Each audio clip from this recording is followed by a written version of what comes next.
শীতকাল আসতে শহরে কিন্তু খুব একটা বেশি দেরি নেই, মানে যদি তুমি খুব সকালবেলা ঘুম থেকে ওঠো বা খুব রাত্রিবেলা কোথাও থেকে বাড়ি ফেরো তাহলে বুঝবে শীত অলরেডি শহরে ঢুকতে শুরু করে দিয়েছে। আর শীতকাল মানে আড্ডা, ঘোরা আর চুটিয়ে মজা করা। আর আজকে এরকম একটা সুন্দর আমরা ক্যাফেতে বসে আছি, সঙ্গে রয়েছে আমাদের সঙ্গে সৌম্য মুখার্জি, সৌম্যদা। ওয়েলকাম সৌম্যদা, কেমন আছো বলো? আমি ভালো আছি, তুমি কেমন আছো? খুব ভালো আছি, মানে এই ইন্টারভিউটা জাস্ট আমাদের হঠাৎ করে ঠিক হয়ে গেছে, এটা হওয়াটা অনেক দূরে ছিল, বাট সৌম্যদা বললো জাস্ট আমরা করে নিতে পারি খুব তাড়াতাড়ি।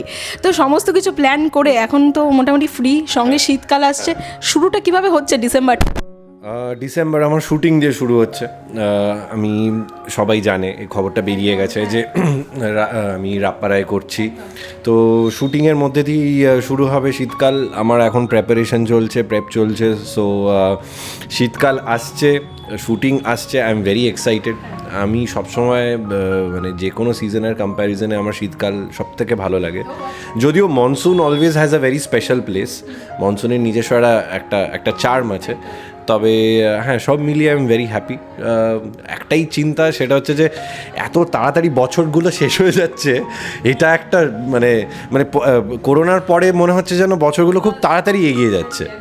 এটা আমরাও মানে ডিসকাস করি যে জাস্ট আমাদের মনে হয় আমরা জাস্ট সময়টা পেরিয়েছি, জাস্ট কলেজ কমপ্লিট করেছি, খুব তাড়াতাড়ি যেন 10টা বছর কেটে গেল, কীভাবে হচ্ছে যাই না। তবে সৌম্যদাকে আজকে পেয়েছি, নর্মাল যেটা হয় ইন্টারভিউ সেশন হয়, আজকে ইন্টারভিউ হবে, কিন্তু তার থেকে বেশি হবে আড্ডা। কারণ পার্টিকুলার কোনো সিনেমা নিয়ে আমরা কোনো কথা বলবো না, সমস্ত কিছু থাকবে আড্ডা, মজা। এবং আমাকে সৌম্যদা অফ এয়ার বলেছে যে আজকে অনেক কিছু খবরও দেবে, তো সেই সমস্ত কিছু কিন্তু থাকবে। আমাদের তো ডিসেম্বর প্রায় শুরু হতেই চলেছে। তুমি বললে প্রচুর প্রেপ করছো, অলরেডি প্রেপ শুরু হয়ে গেছে তোমার। যখন অনেকগুলো বছর তো হয়ে গেল ইন্ডাস্ট্রিতে, একটা ক্যারেক্টার যখন আসে সিলেক্ট করো কী কী দেখে বেসিক্যালি? আমার মানে খুব একটা মানে অনেকগুলো বছর হয়নি technically speaking, excuse me.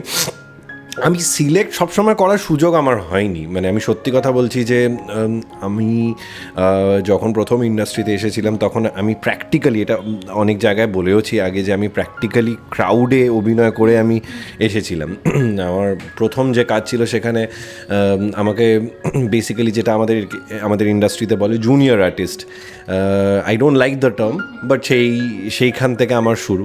So I have not always had the opportunity to select my roles, কিন্তু হ্যাঁ আমি চেষ্টা করি এরকম একটা চরিত্র করার যেখানে আমার মনে হয় যে আমার কিছু করার আছে। মানে আমি বলছি না যে মানে সেখানে খুব সাংঘাতিক অভিনয় করার আছে, মানে আমি বলছি যে ছবিটার কনটেক্সটে চরিত্রটা ইম্পর্ট্যান্ট, তার মানে যে সবসময় স্ক্রিন টাইম বা কিছু না। And I always have loved collaborating with various kinds of directors. তো আমার ক্যারিয়ারে লোকজন দেখেছে যে আমি অনিকদার সাথে কাজ করেছি, অনিন্দদার সাথে কাজ করেছি, মৈনাকদার সাথে কাজ করেছি, তথাদার সাথে কাজ করেছি। চারজন চার রকমের, চারজনের প্রসেসটাই একেবারে আলাদা। তো সেটা আমি মানে খুব এনজয় করি। আমি এবছর একজনের সাথে কাজ করেছি, টোটনদা, মানে অরিজিৎ টোটন চক্রবর্তী, যিনি, যার সাথে আমি একটা সিরিজ করেছি আড্ডা টাইমসে, দেখেছি তোমাকে শ্রাবণে। তো সেইটা আবার completely different zone, because Arijit da is completely flat out commercial, ঠিক আছে। সো এইগুলো আমি সবসময় এনজয় করি, যে যত ভ্যারাইটি অফ ডিরেক্টরের সাথে কাজ করা যায়, কারণ cinema is completely directors medium, আমাদের স্ক্রিনের কাজ ইজ কমপ্লিটলি ডিরেক্টার্স মিডিয়াম। তো আমি সেটা খুব এনজয় করি। আমি জানি অনেকে আছে যারা একটা ধরনের ডিরেক্টরদের সাথে কাজ করতে পছন্দ করে, বাট আমি সবসময় চেষ্টা করি যে আমাকে যখনই লোকে বলে যে তুই এর সাথে হয়তো কাজ করে উঠতে পারবি না, বা তুই এই ধরনের স্পেসে কাজ করতে পারবি না, আমি তখনই সেই স্পেসটায় গিয়ে কাজ করি। I love that challenge.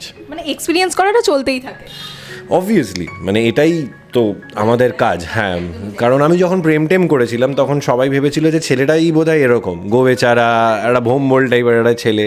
তো আমি বলেছিলাম ঠিক আছে ফাইন, ওই জন্য আমি পারিয়া করলাম। এইবার আমি ওই জার্নিটার দিকেই আসছিলাম, বাট আসার আগে আরেকটু পিছনে যাই। মানে যখন সৌম্যদা তুমি যেই টার্মটা ইউজ করতে একদমই পছন্দ করো না, আমি একটা জিনিস ক্লারিফাই করে দিচ্ছি, সবাই এরকম ভাববে যে আমি একা কফি খাচ্ছি, আমি অফার করিনি। So I am just clarifying this out. হ্যাঁ, আমরা মানে ওই যে বললাম অফ এয়ারে আমাদের কথা হয়েছে, আড্ডা হয়েছে এবং খাওয়া দাওয়াটাও হয়েছে, যেখানে আমি একটা কমন পেলাম, সৌম্যদাও কফি লাভার, আমিও সেম, তো কফি খাওয়া হয়ে গেছে, তার মাঝেই আড্ডাটা চলছে। তো সৌম্যদা যখন শুরু করছিলে, মানে চেষ্টা করছিলে ইন্ডাস্ট্রিতে আসার, কাজ শুরু করার, সেই জার্নিটা কি খুব বেশি কঠিন ছিল, না এখন নতুন নতুন কাজ আসার সেই জার্নিটা কঠিন? কোনটা এখন তোমার মনে হয় যে আমার কাছে এটা কঠিন? কোনোটাই কঠিন না, বিশ্বাস করো। আমি সত্যি কথা বলছি যে আমি তোমাদেরকে দেখেছি, যেহেতু তোমার সাথে আমার অনেক সময় আলাপ হয়েছে বা দেখা হয়েছে এই আমাদের ছবির প্রমোশনে, কনফারেন্সে, তো আমি দেখি সেখানে যে যারা ধরো আমাদের এখানে মিডিয়া বা ইউটিউব পোর্টালসে কাজ করে, তারা মানে কি সাংঘাতিক মানে খাটতে পারে। একবার এখানে এই ট্রেলার লঞ্চ থেকে ওখানে ওই প্রিমিয়ার থেকে ওখানে ওই poster launch, and all of you always have a smile on their face. So আমাকে তো মানে এই লেভেল অফ খাটনিটা, আমার খাটনি অন্য ধরনের। আর আমি কোনোদিনই আমার স্ট্রাগলটাকে বা আমার এই যে আমি যেখান থেকে উঠে এসেছি সেটাকে আমি কোনোদিনই খুব একটা স্ট্রাগল হিসেবে দেখিনি।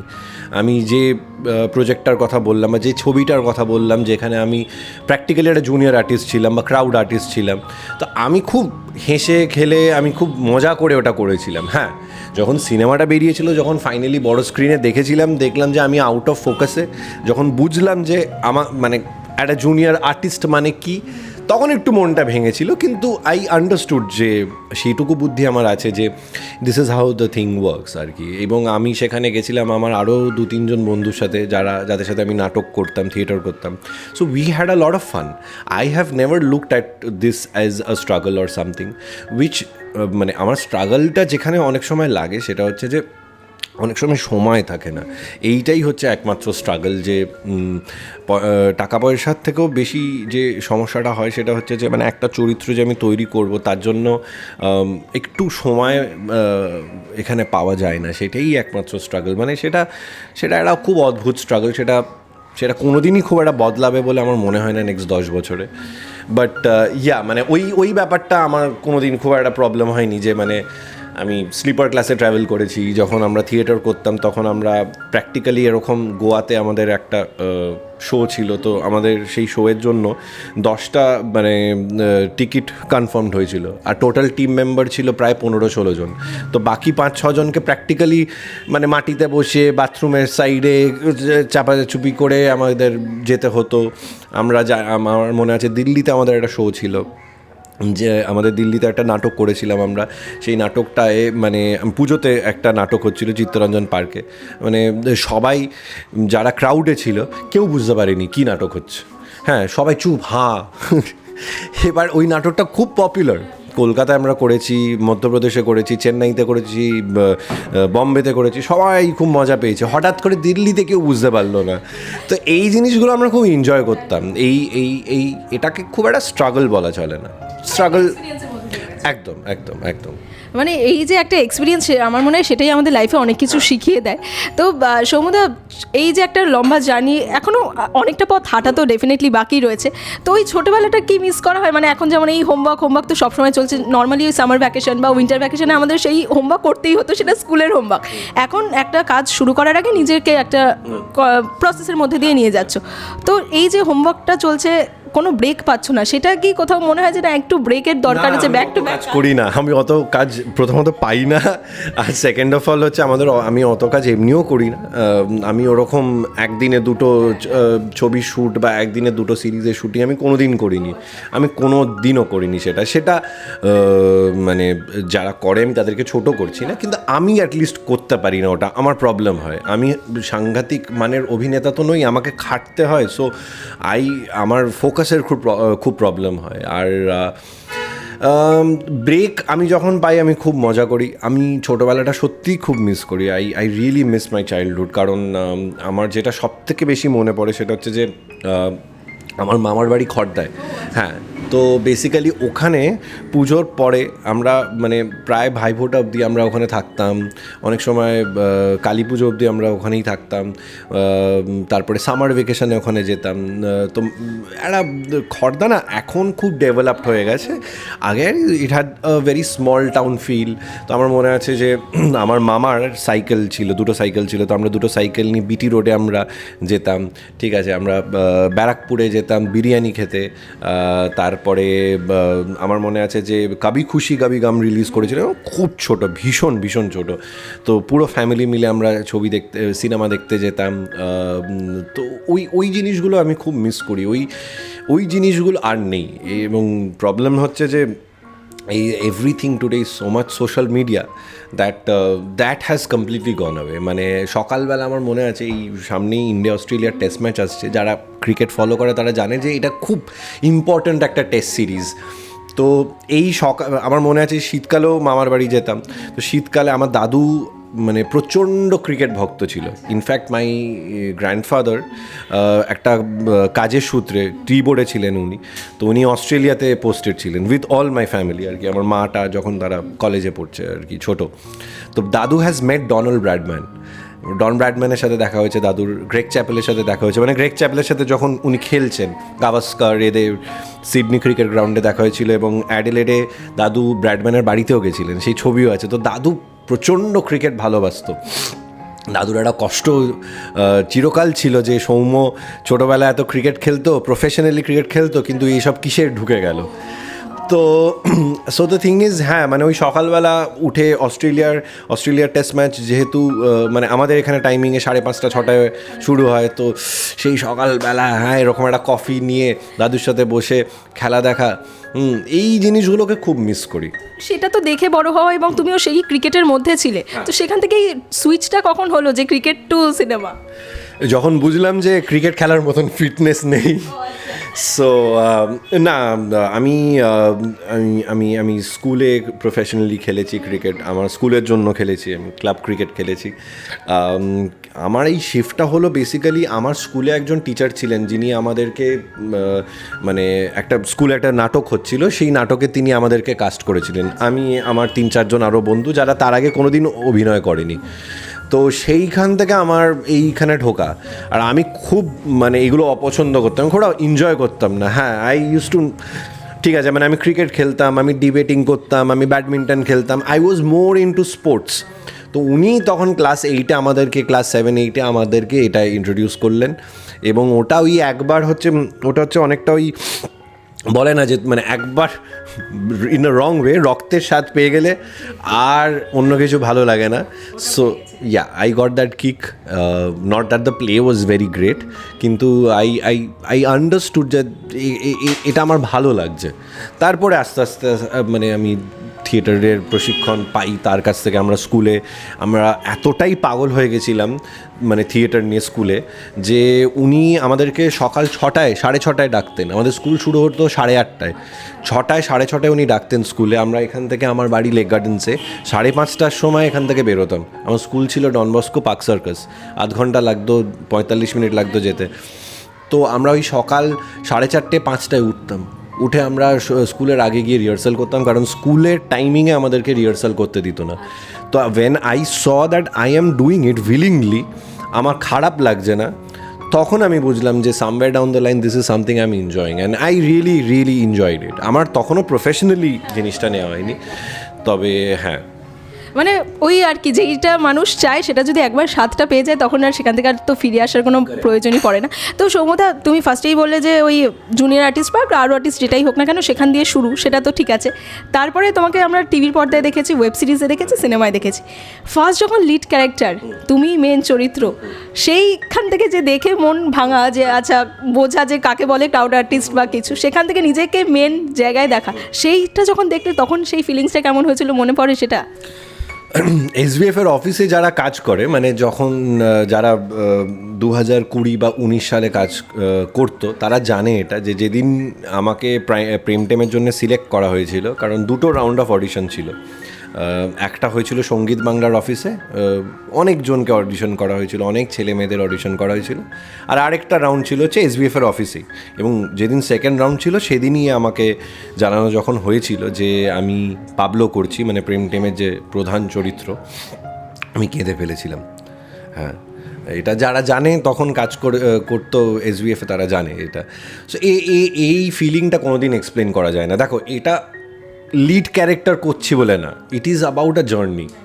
তারপরে আমি বলছি যে ধরো বরুণ বাবুর বন্ধুর মতন ছবিও করেছি তার আগে, ইনফ্যাক্ট অনিকদার ছবি, যেখানে I wasn't the lead character, কিন্তু ডিডন্ট ম্যাটার, আমি ইকুয়ালি এনজয় করেছি।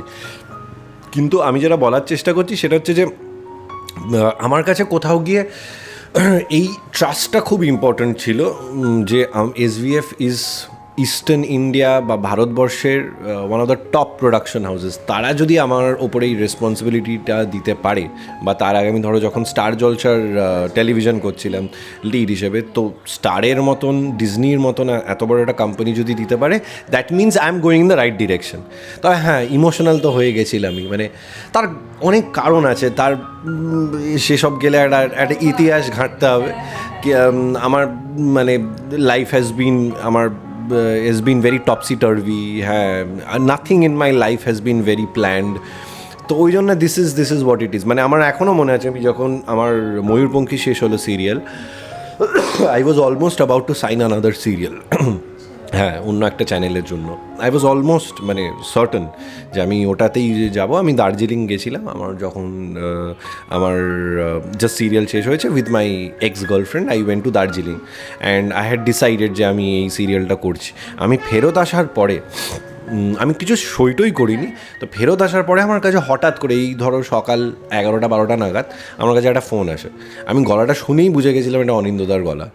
হ্যাঁ, আমি মানে, এবং মানুষটা এতটা ভদ্র, এতটা হাম্বল যে উনি ফোনে নিজেই বলছিলেন যে আমি অনিন্দ বলছি, অনিন্দদা।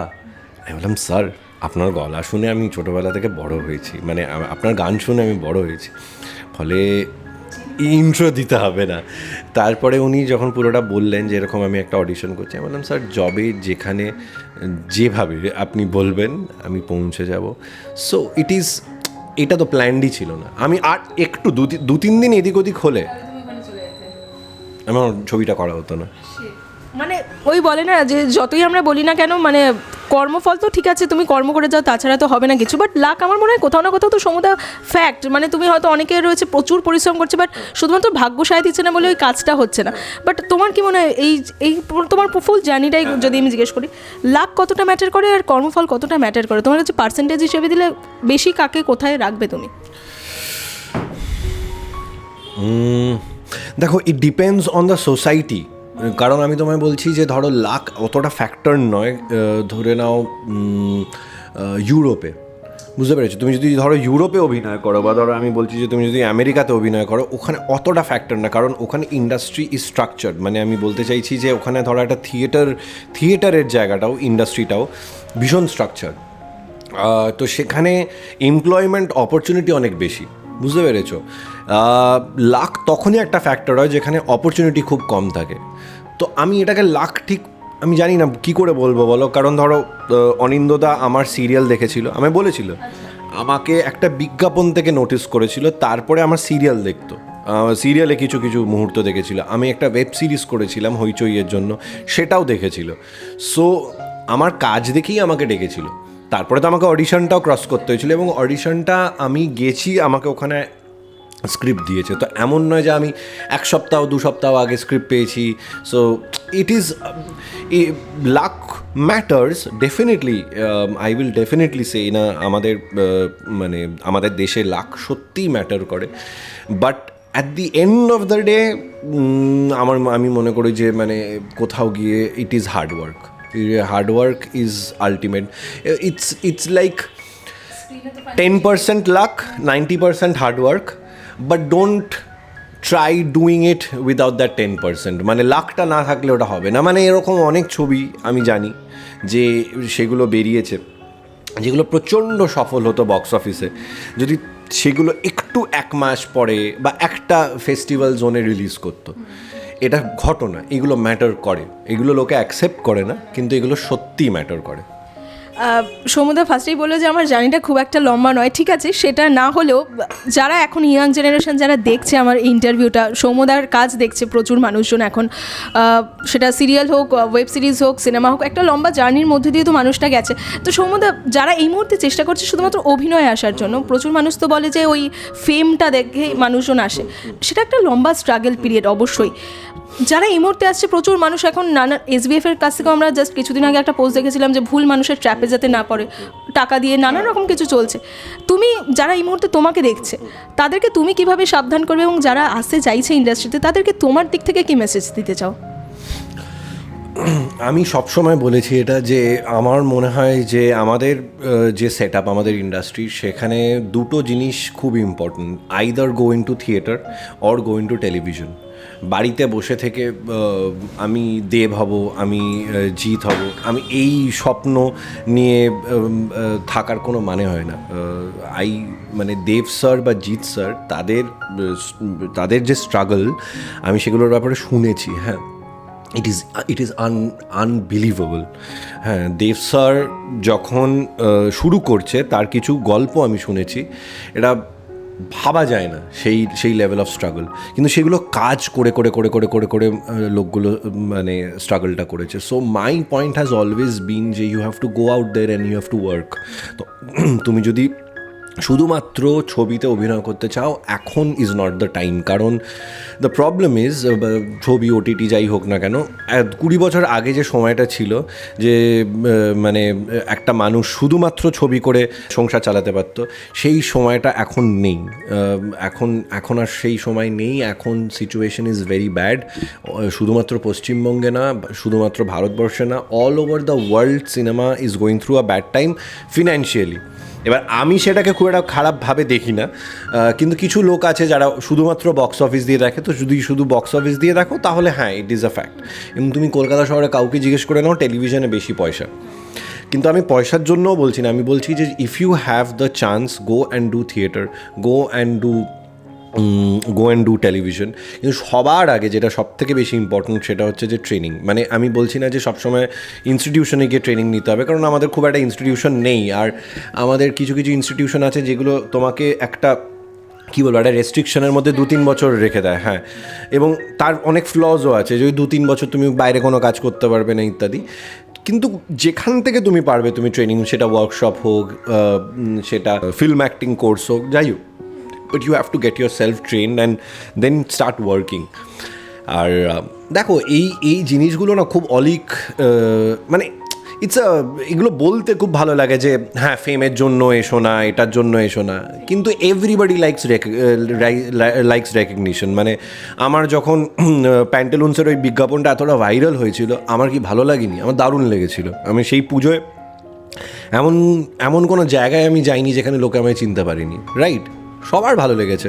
Of course recognition is there, so ওটা is a part and parcel of it. কিন্তু আমার যেটা সবথেকে বেশি ভয় লাগে, সেটা which is a problem I feel, is that so many people today are just মানে তাদের না একটা কি বলবো, মানে একটা বাজে পারসেপশন আছে যে আমি টেলিভিশন করব না, আমি টেলিভিশন করব না। আমি যারা থিয়েটার করছে তাদের ওরকম একটা মেন্টালিটি, আবার যারা টেলিভিশন করছে তাদের আবার উল্টো মেন্টালিটি যে আমি থিয়েটার করবো না। আবার এটা তাও ঠিক আছে, কিন্তু there is a third kind যারা বিশ্বাস করে যে আমি এই দুটো করবোই না, আমি শুধুমাত্র ছবি করব, আর যদি ভালো ওয়েব সিরিজ পাই করব। এত চুজি হলে খুব মুশকিল। সৌমদা, এখন তো সিনেমার কাজ শুরু হবে আর খুব সামনেই তার জন্য প্রিপারেশন চলছে। যদি তার মাঝে মানে হয়তো একটা ব্রেক টাইম কাটাচ্ছ তুমি, যেই সময়টা নিজেকে টাইম দিচ্ছ, সেই সময় যদি একটা সাডেন সুযোগ আসে যে তোমার সিরিয়াল আবার ব্যাক করার, তখন কি তুমি সেই সুযোগটা আবার নেবে, নাকি না ব্রেকেই থাকবে সিনেমা বা ওয়েব সিরিজেই চেষ্টা? বলেওছি আগে যে আমার টেলিভিশনে আমার যে এক্সপিরিয়েন্স সেটা খুব ভালো। I loved doing television. আমি জানি না যে সেটা এই কারণে কি না যে মানে আমার ওখানে যারা আশেপাশে যারা অভিনয় করছিলেন তারা সবাই এক একজন লেজেন্ড। মানে ধরো আমি বলছি যে Savitri Chatterjee ma'am, Santu sir, Chandan Sen sir, Biswanath da, this are all legends. তো আমি সেই সুযোগটা পেয়েছিলাম, লীনা ম্যামের লেখায় আমি অভিনয় করার সুযোগ পেয়েছিলাম। সো আমি জানি না সেটার জন্য কি না, তবে আমার এক্সপিরিয়েন্স ফাটাফাটি ছিল। আমি বললাম যেটা যে আমার যিনি আমাকে প্রথমবার ছবিতে কাস্ট করলেন তিনি আমার সিরিয়াল দেখেই করেছিলেন। তো আই হ্যাভ রিয়েলি এনজয়েড ইট। আমি যে কোনো সময় চলে যেতে পারি, এবং যদি একটু ইয়ার্কি করে বলতে হয়, যেটা বললাম, টেলিভিশনেই একমাত্র পয়সা। মানে দেখার সুযোগ রয়েছে, যারা ভাবছো যে আর আমি পাচ্ছি না দেখতে, সৌমদাকে একটা ভালো প্রজেক্ট। এইটাও জানা দরকার যে টেলিভিশন কিন্তু এখন চেঞ্জ হচ্ছে, টেলিভিশনের ফরম্যাট কিন্তু আস্তে আস্তে চেঞ্জ হচ্ছে। বাংলা টেলিভিশন কিন্তু চেঞ্জ হবে। মানে জাস্ট ওয়েট করো, এখন আপাতত আমরা সিনেমা ওয়েব সিরিজে দেখি, তারপরে বলা যায় না কোন সময়টা ধামাকা বড় কিছু চলে আসতেই পারে। তো সৌম্যদা মাঝখানে ইন্টারভিউর মাঝখানে আমি শুনেছি, যদিও তখন আর ঢুকিনি, এখন যাচ্ছি বিষয়টা, গার্লফ্রেন্ডের সঙ্গে বাইরে ছিল, এক্স গার্লফ্রেন্ড যাই হোক, সেই প্রেমের ওটা মেনশন করা দরকার। এক্স গার্লফ্রেন্ড, ঠিক আছে, এক্স গার্লফ্রেন্ডের সঙ্গে এই মুহূর্তে কি সৌম্যদা সিঙ্গেল নাকি নয়? Absolutely single. এটা কি সত্যি? হ্যাঁ, একদম সত্যি, সত্যি বলে সত্যি কিছু নেই। আচ্ছা বেশ, তাহলে এই যে এখন এই খালি সময়টা মনে হয় না একটা মানুষ সঙ্গে এলে ভালো, মানে তুমি কাউকে এন্ট্রি দিচ্ছ না নাকি কেউ আসছে না, কোন ব্যাপারটা চলছে বলো? একদম মনে হয় না, আমি খুব খুশি আছি। I am leaving my life, I am very very happy. বেশ, আচ্ছা ঠিক আছে, তাহলে আর ঢুকছি না বিষয়টা। রানী মুখার্জির সঙ্গেও তোমার কাজের এক্সপিরিয়েন্স, সেইটা তো একটা দুর্দান্ত এক্সপিরিয়েন্স ছিল, সেইটা একটু বলো না, সেটা কেমন ছিল? খুবই ভালো, খুবই ভালো। আমরা ইউরোপের একটি দেশে, এস্টোনিয়া বলে একটি দেশে শুটিং করতে গেছিলাম, সেখানে মানে ইউরোপের ক্রু ছিল, ইউরোপিয়ান ক্রু, এখানকারও অনেকজন ক্রু মেম্বার্স গেছিলেন ওখানে শুটিং করতে। তো ওরা কীভাবে শুটিং করে, ইউরোপের যারা এসেছিলেন ওখানে ক্রু মেম্বার্স, তারা কীভাবে মেকআপ করে, তারা কীভাবে লাইট করে, সেটা খুব ফ্যাসিনেটিং ছিল। That was very interesting. তুমি শুধুমাত্র একজন বম্বের অভিনেত্রী বা অভিনেতার সাথে কাজ করছো না, your working with a superstar. হ্যাঁ, তো সেই এক্সপিরিয়েন্স আমি কোনোদিনও ভুলতে পারবো না।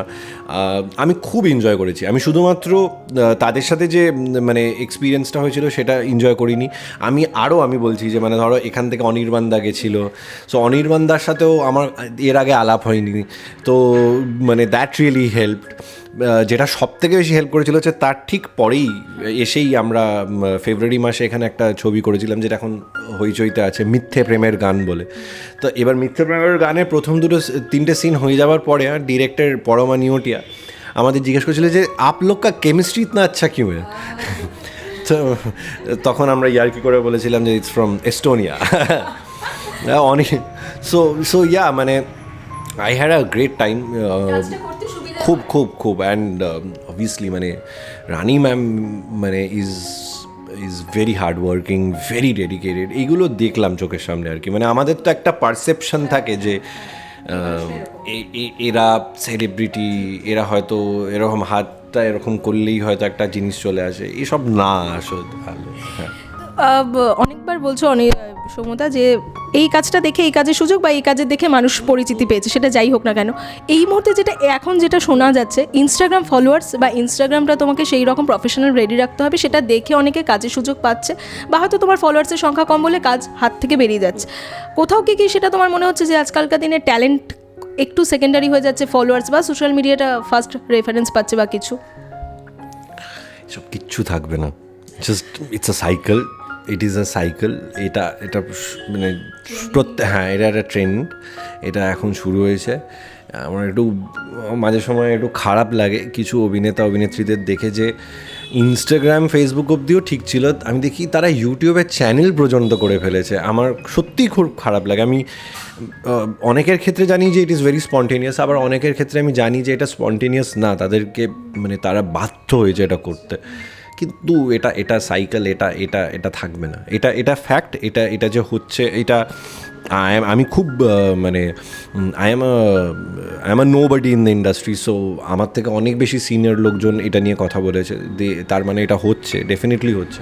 তবে আমি এইটুকু বলতে পারি যে ধরো তথাদা আমাকে আমি তথাদার সাথে 2টো ছবি করেছি, আমাকে সেসবের জন্য কাস্ট করেনি। মৈনাক ভৌমিক আমাকে চিনিতে এসবের জন্য কাস্ট করেনি। বা আমি এই রানী মুখার্জির সাথে অভিনয় করেছি, বা অনির্বাণ দাও অভিনয় করেছে। আমার মনে হয় না যে মানে অনির্বাণদার ইনস্টাগ্রাম, মানে অনির্বাণদা তো প্র্যাকটিক্যালি ইনস্টাগ্রাম করেই না, সো এগুলো খুব একটা ম্যাটার করে না after a point of time. এটা আসলে এখন কি জানো তো প্রবলেম হচ্ছে যে এটা যারা এইভাবে কাস্টিং করছে তাদেরও একটা লজিক আছে। লজিকটা হচ্ছে যে এভরি উইক এত কিছু বেরোচ্ছে যে কি বলবো, মানে তোমাকে কোনোভাবে you need something on social media. মানে এভরি উইক প্রত্যেকটা মানে স্যাটারডে সানডে তুমি দেখো একটা ওয়েব সিরিজ বেরোচ্ছে, প্রত্যেক ফ্রাইডে কিছু না কিছু একটা সিনেমা বেরোচ্ছে। আমি কয়েকদিন আগে রানীকুটির মোড়ে গেছিলাম আমার একটা কাজের সূত্রে। তুমি রানীকুটির মোড়ে দাঁড়িয়ে তুমি যদি জাস্ট দেওয়ালে দেখো কতগুলো পোস্টার, তুমি হয়তো ওই ছবিগুলোর ট্রেলারও দেখোনি, কিন্তু পোস্টারে ভর্তি হয়ে গেছে। তুমি কোনো দিন অ্যামাজন, হইচই, নেটফ্লিক্স এসবে গিয়ে তুমি দেখবে তুমি কত সিরিজ মিস করে গেছো, because you did not have the time. So যারা এইভাবে কাস্টিং করছে তাদেরও একটা লজিক রয়েছে যে আমি এই জন্য করছি। কিন্তু আমি এইটুকু বলতে পারি যে কলকাতা শহরের যারা বড় বড় ডিরেক্টর, বড় বড় production house, they don't cast like that. আমি অ্যাটলিস্ট সেটা ফেস করিনি। I don't have a lot of মানে Instagram followers, I have a lot of Facebook followers, but I don't have a lot of Instagram followers. কিন্তু তার জন্য আমার কোনো কাজ আটকে যায়নি, কোনো ডিরেক্টর আমাকে বাদ দেয়নি। হ্যাঁ, আমি মানে আমার অজান্তে হয়তো আমি কোনো জায়গা থেকে বাদ পড়ে গেছি, তার জন্য তাতে আমার কোনো আক্ষেপ নেই। তোমার কাছে পর্যন্ত এসে পৌঁছায়নি, দরকার নয়। সৌম্যদা, এবার একটা কথা বলি। I just want to also add another thing, সেটা হচ্ছে যে there also needs to be a study. তার কারণ হচ্ছে যে সাউথ নিয়ে আমরা সারাক্ষণ বলি না যে সাউথের স্টাররা এটাও কিন্তু ভাবতে হবে যে তারা কিন্তু খুব বেশি এক্সপোজ করে না নিজেদেরকে সোশ্যাল মিডিয়াতে। কারণ সবসময় যদি আমি তাকে দেখি তাহলে আর আমি সিনেমা হলে কেন যাবো? এক্স্যাক্টলি তাই। সৌম্যদা, এবার একটু বলি যে এই যে টমবয়, সেই যে একটা ক্যারেক্টার টাইপকাস্ট ব্যাপারটা আমার মনে হয় না তোমার সঙ্গে এখনো পর্যন্ত হচ্ছে। প্রচুর ক্যারেক্টারে আমরা তোমাকে দেখেছি। পারিয়াটা একটা জাস্ট বিয়ন্ড, মানে সেইটার জন্য তুমি নিজেকে প্রিপেয়ার করেছো কীভাবে? মানে একদম ফুল ইমেজ ভেঙে এসেছিলে পর্দায়, সেইটা কীরকম এক্সপিরিয়েন্স ছিল? আমি ওই যে বললাম যে আমার মানে প্রেম টেম করার পরে অনেকে ভেবেছিল এই হচ্ছে এই চরিত্রটা। তো ওই জন্য আমি যখন থিয়েটার করেছি, সেটা স্কুল হোক, কলেজ লাইফে হোক, প্রফেশনাল হোক, আমি নানান ধরনের চরিত্র করতাম। হ্যাঁ, আমি যেরকম ধরো খুব অরিজিনাল নাটকও করতাম, সেরকম আমি কামুর একদম ক্লাসিক যে নাটকগুলো রয়েছে সেগুলো আমরা করতাম। শেক্সপিয়ার, রবীন্দ্রনাথ সব করেছি। তো আমি স্ক্রিনে সেটা করার কোনো দিন সুযোগ পাইনি, কারণ আমাকে সুযোগ দেওয়া হয়নি। বা স্ক্রিনে না কি হয়, ধরো আমি থিয়েটারে আমি একটা নাটক ছিল যেখানে আমি একজন 60-70 বছরের মানে লোকও করেছি স্কুলে, বাট একজন মিনিস্টার আর কি। কিন্তু সেটা তো স্ক্রিনে সম্ভব না, স্ক্রিনে ওরমভাবে কাস্টিং হয় না। I am very thankful. প্রসেসের থেকে প্রসেস নিয়ে আমি অনেক পারিয়ার প্রসেস নিয়ে আমি অনেক কথা বলেছি, কিন্তু I am basically very thankful two মানে টু পিপল। একটা হচ্ছে মিসেস চ্যাটার্জি ভার্সেস নরওয়ের ওরা, কারণ ওরা আমাকে প্রথম আর কি এরকম একটা চরিত্রে কাস্ট করলো যেটা মানে কমপ্লিটলি মানে ডিফারেন্ট। এবং মজার কথা হচ্ছে ওরা প্রেম টেম দেখে আমাকে কাস্ট করেছিল।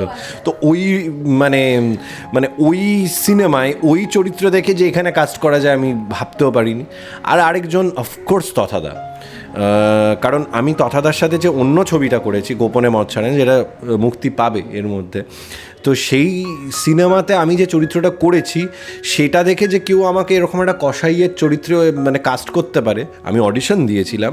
কিন্তু আই ওয়াজ অলসো শকড যে he has shown the trust. যদি অডিশনটা শুধু আমি আর আরেকজন অভিনেতা দিয়েছিল, so it was just between me and that person. So he had more or less decided যে আমি করলে এদের দুজনের সাথেই করবো। তো I am very thankful to তথাদা যে এই সুযোগটা করে দেবে। দেখো, তুমি প্রসেস করতে পারো, এটা করতে পারো, ওটা করতে পারো, নানান জিনিস করতে পারো। প্রসেস মানে প্র্যাকটিক্যালি বলছি, সত্যি কথা বলছি, process is something which takes time. যেমন ধরো বিক্রমদা 1 বছর পেয়েছিল, 1 বছর আগে টিজার লঞ্চ হয়েছিল, তারপরে শুটিংয়ে গেছিলো। So that's a process. I had like about, আমি ধরে নাও আমার 1.5 মাস 2 মাস মতন সময় ছিল। কিন্তু যেটা ইম্পর্ট্যান্ট হচ্ছে যে এই মানুষটা আমাকে এই জায়গাটায় এই ফেথটা দিয়েছে, এই ট্রাস্টটা দিয়েছে। আর হ্যাঁ, কিন্তু ওই 2 মাসে আমি যে মানে এই চরিত্রটা বের করে আনার জন্য যা যা করার, আমি মানে আমাকে যা যা আমার পরিচালক তথাদা বলেছিল আমি সব করেছিলাম। মাংস কেটেছিলাম। এরকম হতো একদিন রিহার্সালে আমি কেঁদে ফেলেছিলাম। হ্যাঁ, মানে আমি মানে কষ্ট পেয়ে কাঁদিনি, I was overwhelmed.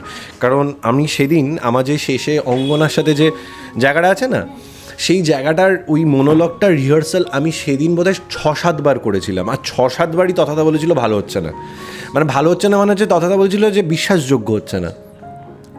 8th time when I did it, then I myself started crying and even he was happy. So এই রকম লোকজনের সাথে কাজ করাটাই হচ্ছে আসল প্রসেস। সেখানে অনেক সময় it works, অনেক সময় doesn't matter. মোটামুটি গল্প করতে করতে সময়টা যে কখন বেরিয়ে যায় বোঝাই যায় না। তাও কয়েকটা প্রশ্ন না করলেই নয়।